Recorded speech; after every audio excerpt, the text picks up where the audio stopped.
Welcome to On the Corner of Main Street, presented by Plaza Hotel and Casino in downtown Las Vegas. Here is Plaza CEO Jonathan Jossel, Gary Vickery, and I'm your host, Lisa Melmed.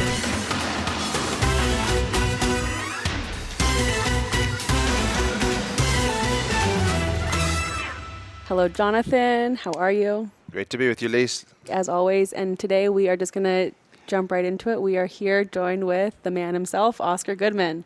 Welcome. Hi, Lisa. How are you? Good. How are you? Good. Johnny, how are you doing? Great, Oscar. Good to see you, my friend. Well, it's great to be alive and well. And at Oscar's restaurant, it's teeming with a crowd of mutes. well, actually, you. What does that mean?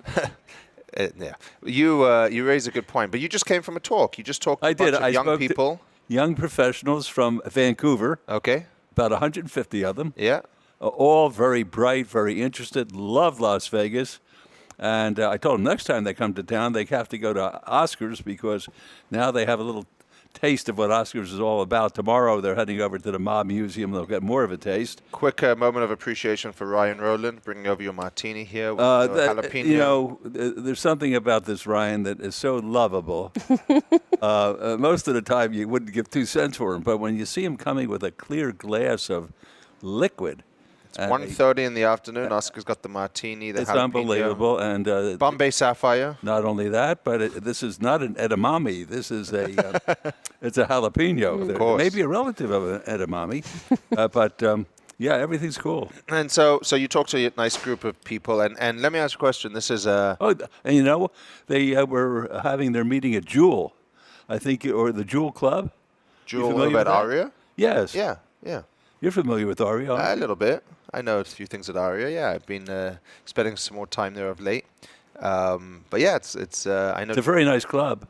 Jewel is a nice club. Yeah, in fact, it's owned by the Tao Group. And yeah, but it's so tough to get in and out of that place. Well, you don't know anyone at the door? I know everybody at the door. That's the only way I made it. They all took my hand, you know, and I hobbled along. I got in there. They had a little chair for me like this one to sit at. I was very comfortable. Oh, you're talking about like physically getting in there, not actually knowing someone to get into the nightclub. Oh, no.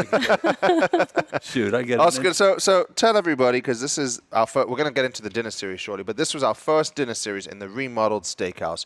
You were blown away by the fact that we did it in 4 days. As were most people, but Yeah. but what were your first impressions on the new room? That you know, the old room to me represented class, represented old Vegas. I love the old room, but whoever designed this, whoever put it together, created a bit of a miracle because they have the same ambionic, if there is such a word, feeling of ambiance that the old Vegas has with brand new. Beautiful places for people to sit, booths that people will be fighting over. Beautiful new chairs. The colors finally match each other. Before I came in here, I thought I was going to a quilt party. But you go up, and there's plenty of room for everybody to sit and have fights. It's wonderful. It really is. Well, if you haven't checked Very out... proud. And a beautiful carpet. Yes. The carpet's amazing. Yeah, beautiful carpet. Lisa doubted us. So to answer your question, Ryan, who just served you that lovely drink, Tina, our designer, and myself pretty much did that design. Many people doubted us, including Lisa on the podcast. She wasn't sure about the color palettes we selected. Well, I thought Roy did it. Great credit to Roy, but it was really Ryan and Tina that. I don't know. Roy told me he did it, but you can't help Roy. So I stand corrected. It does look amazing. I do want to give a quick shout out. On Monday, I had coffee with a gentleman by the name of Andy. I'll keep his identity private, but a podcast listener. Him and his brothers all were staying with us. Oh, that is the sound of gin. That is the sound of gin going into Oscar's mouth. Gullet. And half into the microphone. That'll be fun. Into the gullet. Wait a short out. Wait, I think He's shaking. They finally got me. It's like I said to Tony. I said, Tony, you could do the electric chair or the gas chamber. I just got the electric chair. Anyway, Andy and his brothers, I want to shout out, guys. They always stayed on the Strip, came downtown because they listened to our podcast, stayed at the Plaza, had a wonderful weekend. And Oscar, I don't know if you know this, but this was one of the busiest weekends in the history of Las Vegas. We had Life is Beautiful. We had Raiders game on Sunday. We had the Canelo fight against Triple G Saturday, the Mexican Independence Weekend. You couldn't script a better weekend, and we felt it here at the Plaza. It was one of the best weekends we've ever had, and a very exciting time to be in Las Vegas. Well, I think that's great. It makes me feel good because I'll tell you, when I was elected mayor back in 1999, you could have shot a cannonball through this entire downtown. You wouldn't have hit anything. It was lethargic. There was no energy at all. It was turning into rubble. And when I see the life and your favorite word, Jonathan's favorite word is energy. When I see the energy down here. Energy's everything. Well, I'll tell you, it's not a bad word because I felt it. It was neon. It was electric. It was all good stuff. And everybody had a great time. I don't think there were any arrests to speak of. I think everyone behaved, which is remarkable. That's usually the case. Well, why don't we get an insider's views? Lisa, you went to the festival. I didn't go to the festival. How was it? It was amazing. This was my first time ever attending the festival as just a regular attendee and not having our pizza booth there. Yep. It was awesome. Big Wild, Calvin Harris. It was at Life is Beautiful festival. It's just so cool to see all these people from all over the world come to Las Vegas, walking the streets of downtown and just checking out the don't call them streetwalkers, though. No. I asked my daughter. She attended several of the events. She loved it. This is about her third or fourth year that she's been there. And she says it gets better every year. Yeah, they do such a good job with the festival. It's easy to navigate it, and it's so cool that you're in downtown Las Vegas. That's the best part. No, it really is. It really is cool. What's nice though is that I think with soccer opening across the street and with the things we've done here, it used to just be a hotel full of kids going down to Life is Beautiful. But remember, if you were a kid when Life is Beautiful started, you were 21. You're now 30. Yeah. So if you were 30 and now you're 39, it's interesting to watch the evolution of the customers, people going there. We're seeing during the festival, we're getting other people staying here now, or older people staying here that are still spending time here. Oscar's had a great weekend. We were busy in the steakhouse. It's a great event. I hope it continues to thrive downtown. That's for sure. Well, there's no reason why it shouldn't. They have excellent acts. See, when I grew up, I had to get used to this. Back east, my folks said, "Are you going to go to the concert?" I thought they were asking, am I going down to the Academy of Music to hear the Philadelphia Orchestra perform a Beethoven sonata or a Mozart waltz?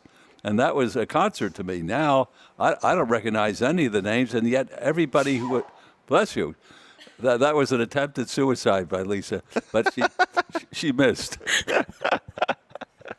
Well, she probably, anyway. Okay, hold on. That was the cutest little. That was not little. Of all the things that was, it wasn't little. Okay, hold on. I do want to, before we start the dinner series, because it is related to the dinner series. 4 years ago tonight, we were at a dinner series with one Dennis Hoff. It's 4 years since the dinner series with Dennis Hoff, and he passed away the next day. The word on the street is still that you orchestrated it because he insulted you at the dinner series and arrived late.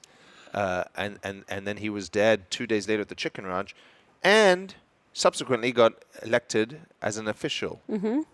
Which, when people tell me who's going to win the elections here in Nevada, I always say I have no idea because the state elected a dead.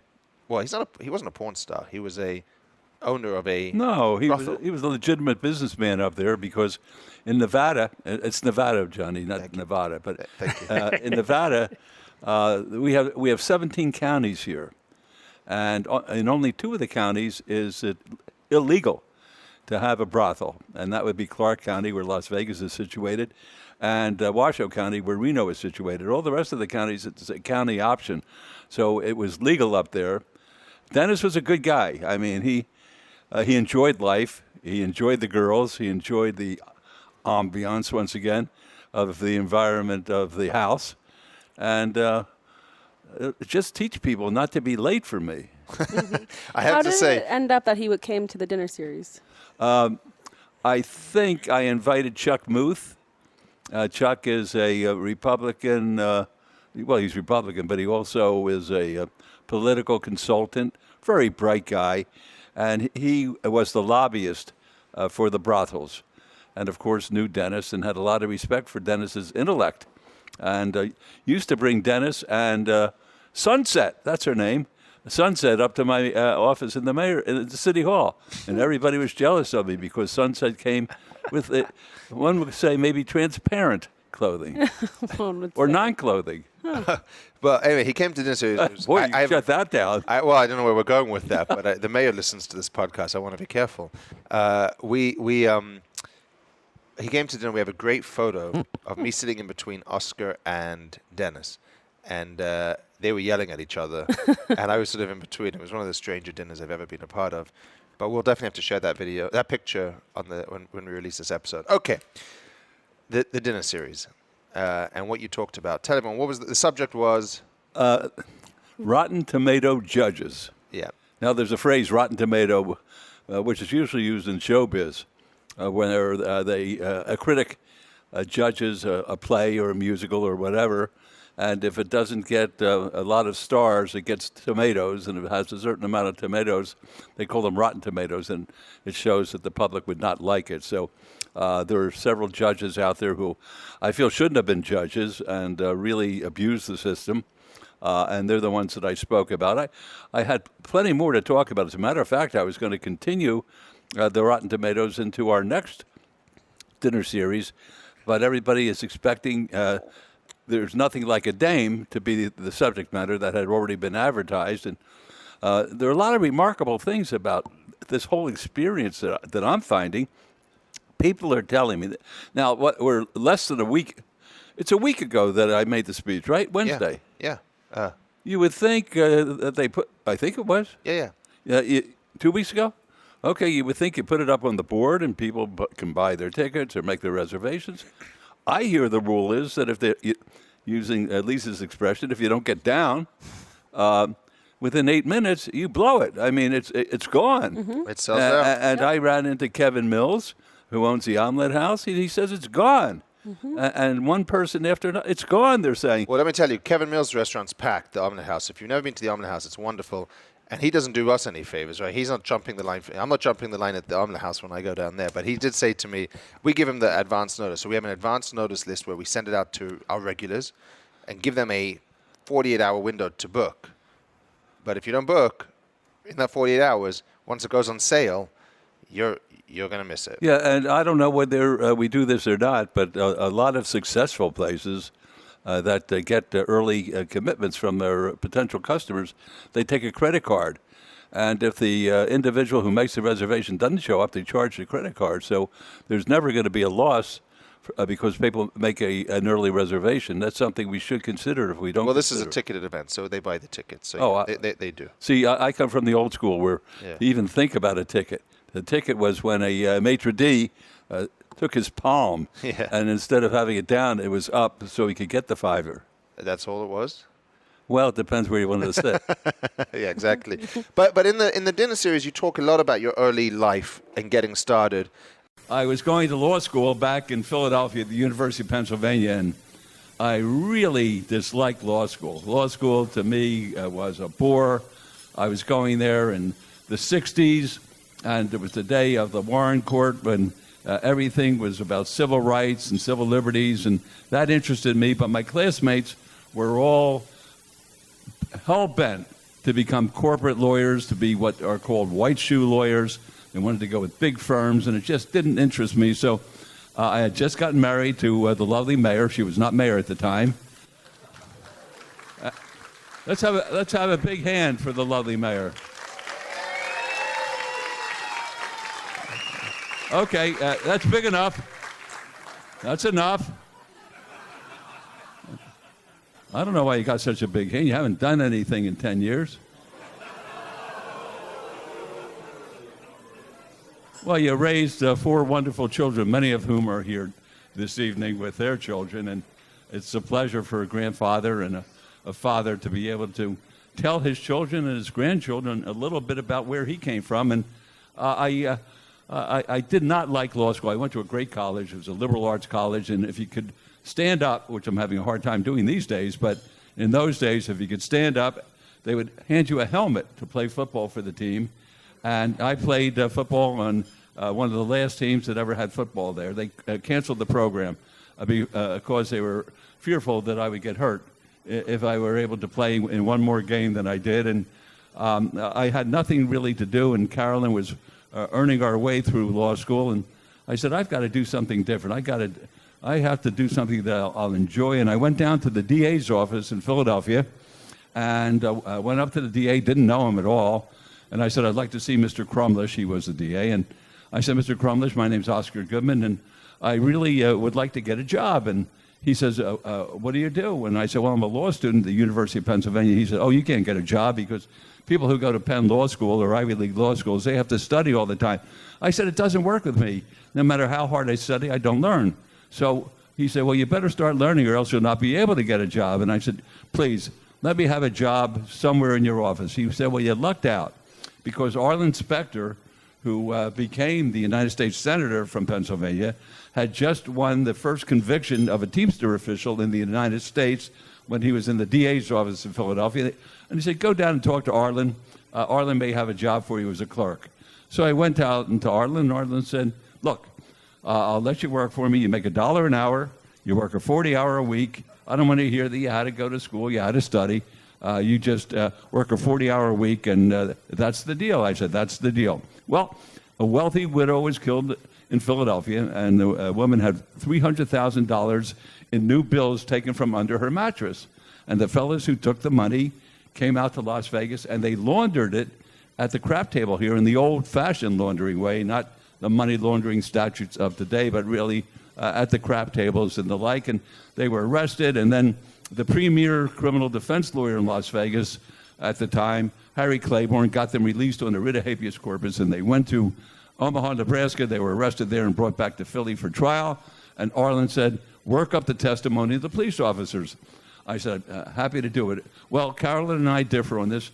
She thinks I exaggerate. She thinks I deal with hyperbole. If she only knew, I only deal with the truth. And I don't make things up, sweetheart. Forget about it. And I know it was a cold February night when the wind went through the stone building of City Hall. She's going to say, it wasn't February, it's November. I know when it was, and we're talking for 4 hours, and these two cops say to me, who had arrested these folks in Omaha, what are you doing here? I said, where else is there? And I said, what do you mean? I said, I don't know where else to go but Las Vegas. And they said, Las Vegas? You don't know what you're missing, buddy. Come on out. It's the best place in the world to live, best place in the world to practice. And that's how Carolyn and I got started in Las Vegas. We didn't know a soul. We came across the country, brought her to the top of the hill in Boulder City. We looked at the sparkling lights, and she said, where have you brought me? And I said, the land of milk and honey. She said, I'm not going to Israel. She said, my father was right. He shouldn't have let me marry you. And she regretted it a little bit, but we started off not knowing anybody here. But there was a confluence of things that were happening at that time. That was 1964. In 1963, two writers wrote a book called The Greenfeld Jungle, a scathing report about living in Las Vegas. I mean, if they could have called it any name in the world that was an insult, it was in that book. And the book was given, I don't know, these people liked my father. My father was a legitimate lawyer in Philadelphia, and he must have received 50 Greenfeld Jungles. And by the time he got through with it and people started to say, well, where's Oscar going? Where's he practicing? He would say unabashedly, Phoenix. Because that's the way people in those days, in the 1963 and 64, looked at Las Vegas. It was an anathema. It was a place that was Sin City as far as the world was concerned. People looked down upon those of us who lived there and came here. It was not the Vegas of today where people... I called my kids last night. I said, when you went to college or law school and medical school, how did they treat you coming from Las Vegas? They said, great, Dad. I mean, they thought it was terrific. Las Vegas was a place that was wonderful. And that was, of course, in the 70s and 80s. But back in 63, it was a place that, according to the Greenfeld Jungle, was mob-infested, mafia-infested. And that's the place where my father's son came out and began my practice. And it was within that context that I began my law practice. It was with a strike against me because even the people who came into town thought of Las Vegas as being Sin City, a place that really was not a legitimate place. There was one judge here, Del Guy. Does anybody remember Del Guy? That's good, because he's a terrible judge. Oh, you remember? Del Guy, when I would go into his courtroom, he would say, "Oh, here's the mafia lawyer." I said, "Oh, my God, not mafia, mafia." I mean, he had me falling for it. I'm telling him I'm a mafia lawyer because he called me a mafia lawyer. There was something wrong, and wherever I went, and I went to a lot of different places, there was always the mafia lawyers coming to town. And that all happened as a result of an accident, because on December the 12th of 1970, there was a raid that took place throughout the United States of 26 different cities, and I was hired in 19 of them regarding illegal gambling. Now, today, every city that was raided has gambling. They love gambling. Gambling has saved them from bankruptcy. Gambling has made them financially successful. But in those days, it was like my clients were committing a sin, being involved in being bookmakers. And the poor guys, last name all ended in vowels. Now, I don't know how you spell Sam Cherry. Is that an I at the end or a Y? It's a Y. Okay, he doesn't qualify. They were all of Italian origin. And I got lucky, and I won 19 out of the 26 cases that I had been hired on. And from that point on, wherever I went, I was known as the mafia lawyer or organized crimes lawyer. There's so much to unpack on that, because it's not just people's perception of Las Vegas. There's also an amazing thing about people, even now, talk about Las Vegas. They don't realize the quality of life that you can have here. It's a great place to live. And we're all very lucky to be able to live here. But the quality of life that you can have in Las Vegas is, I would say, as good as anywhere in the world. Yes, but it wasn't always. It wasn't always that way. I understand. And it's like they used to Sin say, City. if you had an illness, where do you go for a doctor? And everybody used to giggle, and they say the airport. Yeah. I mean, that was the and that joke. might still be true. And when I would travel around the country trying my cases, judges were amazed that people lived in homes here. You mean you don't live in a hotel? What hotel? No, not a hotel, Judge. I live in a home, and they couldn't believe it. Mm-hmm. But I have a nice home. You have a beautiful home. I mean, people don't realize we have swimming pools, we have shade trees, we've got trees lining our streets.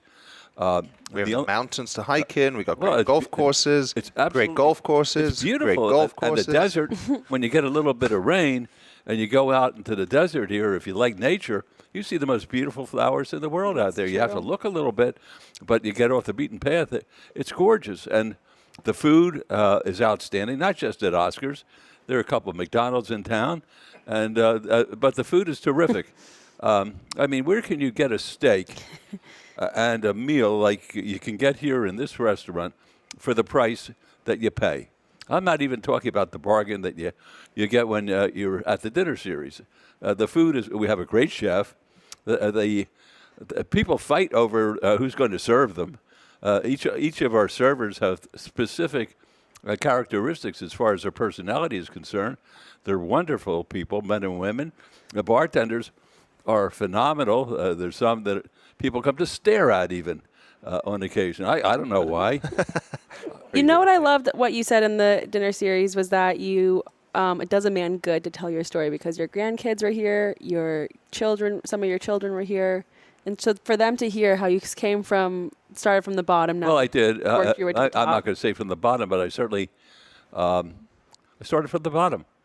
I went to public school. They were good public school in those days. Matter of fact, the high school that I went to was one of two high schools in the United States that had a president instead of a principal, or instead of a dean. He was called the president of the high school. Mm-hmm. The other one was in New Trier outside of Chicago, and went to a wonderful, wonderful, wonderful college. It was a Quaker school, which was highly academic, rated #1 in U.S. News and World Report. And I did everything there. I was the world's worst student, but I played ball. I was on student council. I did all sorts of stuff that make you into what you become. And then I got into a wonderful law school, University of Pennsylvania. And my claim to, it's funny how life works out. My claim to fame at the University of Pennsylvania Law School is that the criminal law professor would hire me It's amazing how life plays tricks. To be a bartender at the parties that he threw at his home. So the bartending goes back almost into my genes, and he gave me passing grades because of that. And I was the world's worst student, but I was lucky because I was persistent. I got a wonderful job in the DA's office working for Arlen Specter, who became a U.S. Senator and a very important politician. But you were persistent. I worked all the time. That's the key. You were persistent, and you believed in what you were doing. Absolutely, and I worked all the time. And so many people now are not persistent and don't believe in what they're doing, and then they jump ship and they give up on things too early. Let me say this to you, Johnny. When I went in to be interviewed by Arlen, he said, I want you to know you're going to an Ivy League law school here, and people don't have jobs when they're going to school. They may have a summer job, but when they're going to school, they study. And I said, Arlen, I hate the studying, but I would love to work for you. And he had just won the first conviction of a Teamster official in the United States, and he was subsequently appointed to the Warren Commission, which investigated JFK's assassination. And he was A1, but he said, I want you to know one thing, Oscar. You're going to work a 40-hour week, and you're going to get paid $1 an hour. And the first moment that you don't like it, leave. Mm-hmm. And that was the environment in which I began my work ethic. And it was terrific because he was a tough taskmaster, and I maintained that study attitude all the way through my life as far as the practice of law was concerned. And I passed that on. All my children work that way. Some work a little harder than others, but they're all good people, and they're kind people, and they're decent people. And that's you have to teach them both. You have to teach them not only to be smart, but also to be nice. And if you can combine that, then you got yourself a good human being. Absolutely. So during the speech, it was on Rotten Tomato Judges, you asked, has anybody ever sat as a juror? Oh, no good rotten citizens. They've all abrogated their responsibilities as citizens. You may leave. Okay? Anybody who hasn't sat on a jury is excused. But I would go into the courtroom, and something appeared to be wrong. Because on one side of the room was like David and Goliath. All of the government, with all of their power, their strength, their ability to marshal the evidence, and nothing but money to spend to get my clients, they were on one side of the room. And on the other side of the room was poor Oscar, with his poor client. The client wasn't poor, by the way, but with his unfortunate client, waiting for the trial to begin. And I looked at the setting, and this is so important because this goes to the whole system the way it was and how it was stacked against my clients. And I said to my dear wife, who will have more than life itself, I said, sweetheart, I've been working on this for 2-3 weeks. I don't know how I'm still standing. I don't know whether Derek's around or not, but I don't know how he's still standing. I have no idea how I was able to overcome what I saw. You walk into a courtroom, and you see the bench is high. And the judges would walk in, and they'd have a black robe on. Everybody rise for Judge Oscar Goodman, for instance. And everybody got up, and everybody sit down for Oscar Goodman. And the system automatically, you say, boy, this guy Oscar Goodman has to be important. He's the judge. And automatically he becomes legit as far as the jury is concerned. And on the other side, as I say, it's David and Goliath. And I'm there with my poor client, and we have to face what we're about to face as far as the case is concerned. And they were ready for bear. They wanted to do what Bobby Kennedy wanted them to do. They wanted to do what Senator Kefauver believed they could do here in Nevada when he came out in 1950, and he had a hearing in what building is now the Mob Museum in the courthouse there, where he conducted hearings, and he showed off to cities all over the country in order to make a run for the United States presidency. And they were going to get those clients. And I said, this seems inherently unfair, and I have to overcome this. And that's very, very difficult, because here you are by yourself, the only thing between your client and a life sentence, a death penalty. I mean, with my clients, do you think they offered them a deal? Could you say, hey, Tony, what would you like, the death penalty How would you like it? Would you like it the electric chair? Would you like the gas chamber? You know what Tony would say? Yeah, he'd say, "You're fired" to me. And I think I have to change it. I remember the juror's name. This goes back about 25 years. I think I called him one name. His name was Mr. Fadim. It may be the name that I remembered when I was giving the speech.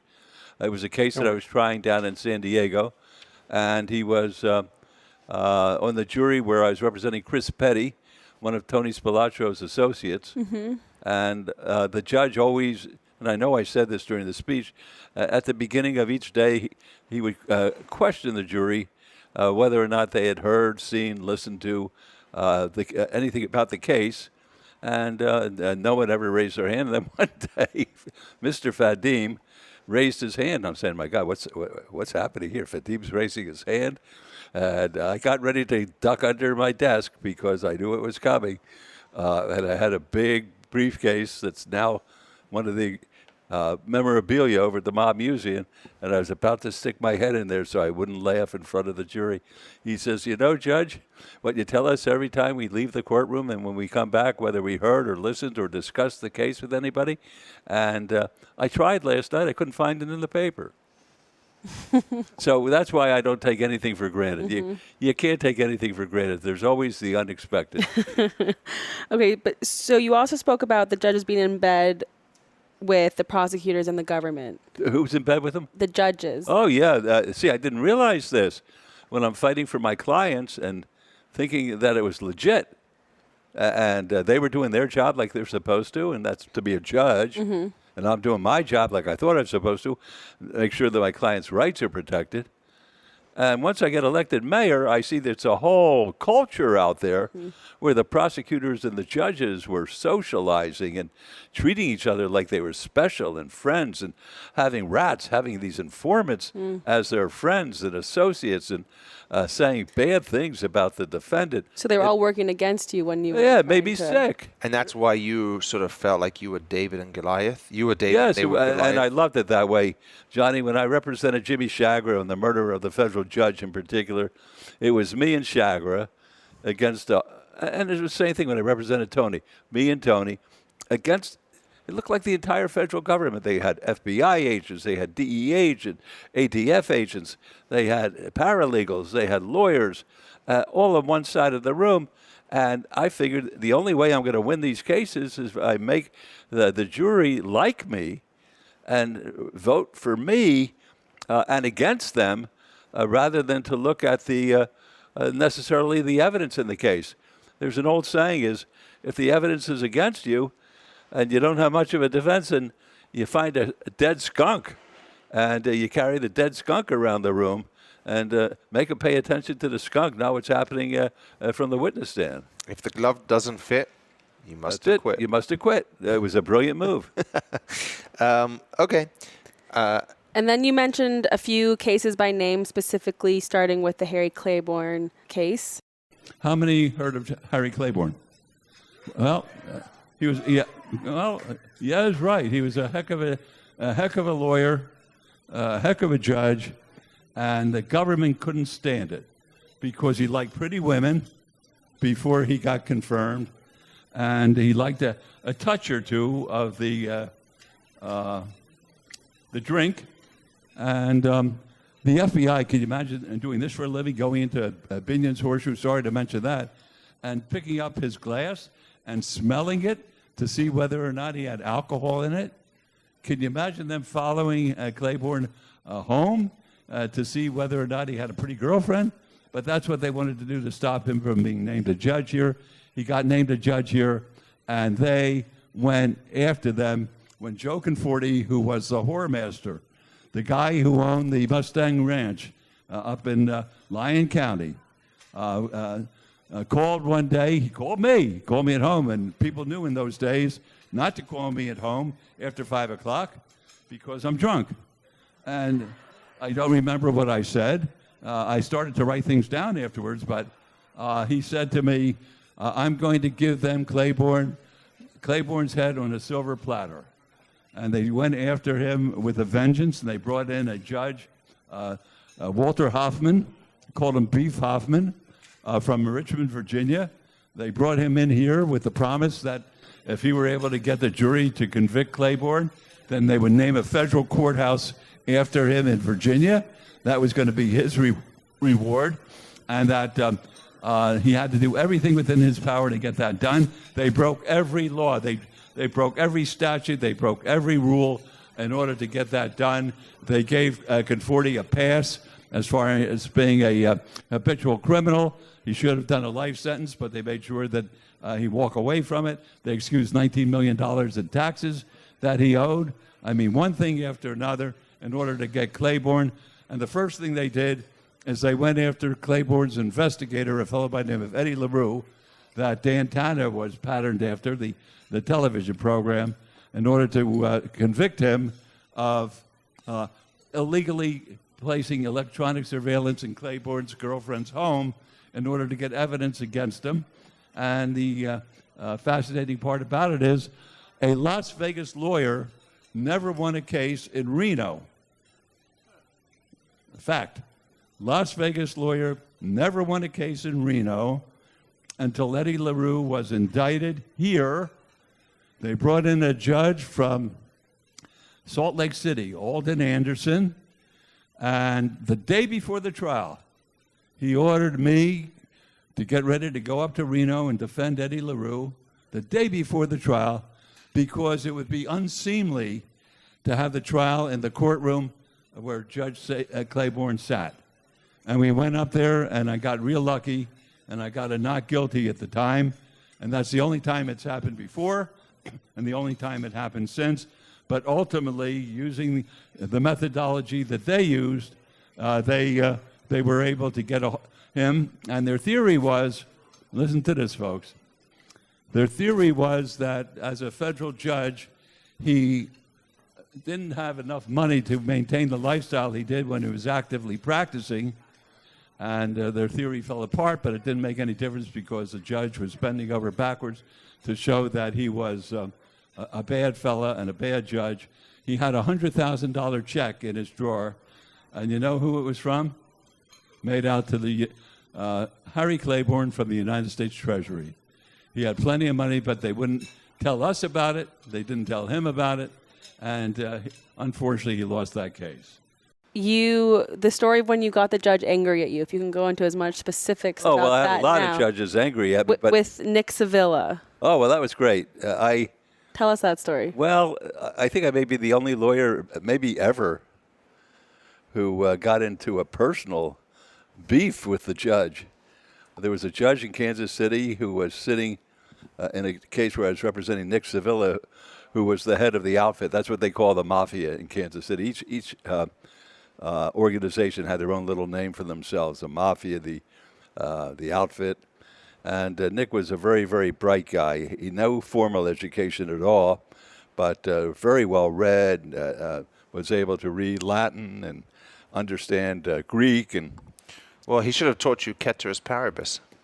I'll never forget it, Johnny. What does that mean? I taught Oscar some Latin the other day. What does it mean? Johnny's on top of it, but What does it mean? It means all other things being equal. Ceteris paribus. well, and I'm glad he Like- taught me that. Nick said, "Look at this judge. He's so angry at you that he's spitting." I said, "What? A judge is what? He's spitting, Nick?" And I looked at him. The judge is spitting. Nick said, "Do something about it." I said, "What am I supposed to do about a judge who's spitting?" And Nick says, "Put it on the record." Well, nobody ever did anything like this. And I said, I don't even know whether I could do this, but I looked out in the audience, and they have court watchers, people who have nothing better to do than to come and hear a case going on. And I always had my a band of court watchers out there. And I turned to one fellow, I never knew his name, and I said, "Buddy," I didn't call him, I said, "Sir, what's your name?" And he was scared to death because there are marshals and there are cops and there's DEA and all those people. And he says, "Mr. So-and-so." I said, "Mr. So-and-so, would you please describe what Judge Becker is doing now?" And he was scared to death, the poor guy. I almost gave him a heart attack. And I said, "Mr. So-and-so, would you please describe so we could put on the record what you see Judge Becker is doing. He says he's spitting. He has spittle running down his face. Oh, my gosh. And I said, that is a bystander's bill, Your Honor, if you don't know what it is. And I use that many, many times, but that's the quickest way to get a judge to hate you, okay? But I didn't care whether they hated me. And that goes back to the quote you mentioned during the dinner, quoting Howard Rourke from The Fountainhead. Well, that's true. Tell us I about what I that. said. Let me see. Oh, he said, and that's true. I was trying to figure out how to win these cases. I had the whole world against me, and I had to figure out a way. And I never realized until late in the game that the judges were they were rooting for my client. They wanted to see my client. They were rooting against your client. Yeah. Thank you. They were rooting against my client. They wanted to see him convicted. They were rooting against me. They wanted to see me lose the case. And there was this character in The Fountainhead. I don't know whether you're an Ayn Rand fan, but a terrific writer. The quote, Oscar, is, the question is not if you're going to let me do it. The question is, are you going to stop me from doing it? Right. And that's the way I practice. The question isn't whether you're going to let me do it, but whether you're who's going to tough stop me? enough to stop me from doing it. Do what you have to do, and then if you have to take a beating or a spanking, that's the way it works. Better than a no. What's that? It's better than a no. It's better than a no. You can't, and that's another thing my mother taught me, that the worst that could happen to you when you want something is to ask for it and be told no. And then it's on them. Yep. At that point in time. Well, thank you for That's it? reliving the last dinner series. What about the next one? You know, Oscar. Well, the next one's coming up. It's sold out. It's October 19th. And that's about the dames, right? Dames, yes. But I have to tell you, Oscar, and I don't think you appreciate well, you do, because now these events sell out and people love it. And you were a little bit, reticent afterwards about maybe you were too serious on this one or you prepared too much. People love the history of Las Vegas. People are fascinated with the history of Las Vegas. And, we almost should have within this podcast its own subsetting of Oscar's dinner series, because these live on their own. These are their own. I have no problem with that, Johnny, but I get the feeling, although my wife agrees with you, I get the feeling that, Las Vegas is a place that they want to have a good time and they don't want a school lesson. And I have a lot of stories to tell, which are, I think, instructive, and I would love to tell them, and she would love me to tell them, but I think they like to just hear the stories and there's stories, though, that people want to hear that you're not willing to tell. Like what? That's the problem. Like what? I don't know. There's so many great stories that still haven't been told. We want to get one of your clients on the podcast. You won't let me do it. He's in the black book. I don't want to hurt him. Well, how does that hurt anybody? Oh, maybe someday, and not next week, we'll come out to the Las Vegas Country Club where he likes to have his lunch, and he likes to have his glass of wine, and Rich will be there, and Lisa and Johnny, and I'll be there, and I'll say to my client, Joey, they'd like to ask you a couple of questions, and I don't have a problem with it. He would probably say something. But right now, I don't want to ruin the guy's life. He's a happy guy. How would it ruin his life? You think if someone came after him for saying too much? No. It's amazing. These alleged mobsters are heroes in their own milieu. There are people out there who would kill in order to shake an alleged mobster's hand. It's a fact. I mean, they are the movie stars of movie stars. And that's the way he's looked at. When I'll never forget, I went to the Smith Center for the opening night, and this fella he was supposed to be Tony Spilacio's right-hand man. He's sitting on the third row with a nice lady. And I said, "Hi, Joey." Goes like that. Every doctor I know who played tennis in town, because Joey's a tennis player, every wife of every doctor is in love with him. My wife's mother was in love with him. I think that my wife is still in love with him. I know my daughter thinks he's the greatest thing since sliced bread, and they worship this guy. But according to the Gaming Control Board, he's a very, very bad person because he associated with Spilaccio and brought discredit on Nevada. When I tried his Black Book case, we proved that most of the people who work in this industry that Mr. Jonathan Jossel is so important in, who are in positions of dealers or bartenders. They all have records. This is a second chance town. And many of them have records involving murders and manslaughters and very serious offenses. And Joey's conviction was Association. a Teamster loan. Okay, well, I did. I mean, we could talk forever, and I hope Joey will join us on the podcast one day because we need to tell these stories. This podcast has to be a holistic picture of Las Vegas. I did have dinner with somebody the other night who had some incredible stories. I'm hoping he'll join us on the podcast soon. But a name that came up for the first time ever was Phyllis McGuire. Yes, Phyllis. You knew of her? Oh, she's a good friend. And she also was dating Sam Giancana. That was her boyfriend, Momo. Did you ever... Yeah, give Momo person? Giancana. That was his name, Momo? Well, Sam Momo, that's what they call him, Momo Giancana. Oh, how cool. And, of course, Tony did it. When Momo was... That was the speech. Cooking what do they call them, daisies? What did the Italian people do in Chicago? I think they cook like daisy soup. Well, he was cooking daisies, and somebody came behind him, and that's why he wanted to find out what kind of caliber was used in the Lake Mead situation, and shot Momo in the back of the head with a .22 and killed him. And they said, Is he in the barrel? Pardon me? Is Momo in the barrel? No. Have they identified who? How do you know Momo's not in the barrel, Oscar? Unless he's a like Lazarus. Maybe he wrote. So it's funny, I learned a little bit about Phyllis and some stories about her, and so I looked her up online, and there's a segment on her in the Mob Museum, and to do with her relationship with the Chicago outfit and Sam, and then there's a guy here locally who she dated, who I was very interested in. His name's Tiger Mike Davis. He's a friend of mine. Tiger Mike? Tiger Mike. And my son was his doctor. Oh, wow. And anyway, at the end of the story about Phyllis... They made the record reflect that my son never talked about being his doctor because my son has the oath where he doesn't discuss anything about his practice. Of course. Davis called me and said, your son's such a wonderful person. Of course. And then at the end of the story, there's Oscar Goodman shares Christmas parties with Phyllis McGuire. And it goes on to talk about how you went to her house with Kirk Kerkorian. And I was laughing. Of course, you were associated with her. No, she was I'm sure in a very nice way. She was beautiful. Secondly, I thought very talented. She had two sisters, the McGuire sisters, and they sang old-fashioned, my kind of music. And they were friendly with Dean Schindel, who is a dear friend of mine, who was St. Louis's representative to Las Vegas.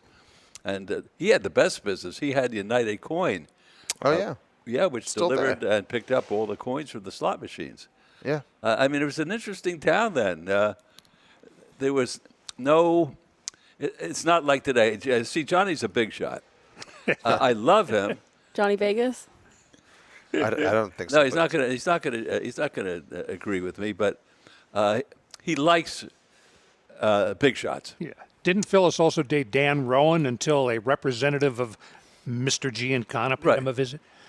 I'm not saying. Ooh. Apparently, she dated a lot of people. There's a word for it It's all right. nowadays. But Johnny likes these people, which he has to, because he's an amiable fella, and he's in the business. And I don't have to do anything because, I'm the old gray mayor. Well, thank you, Oscar. Thank you He for your cut me time. off real fast, didn't he, then? He cut me off real fast. But, I don't like the...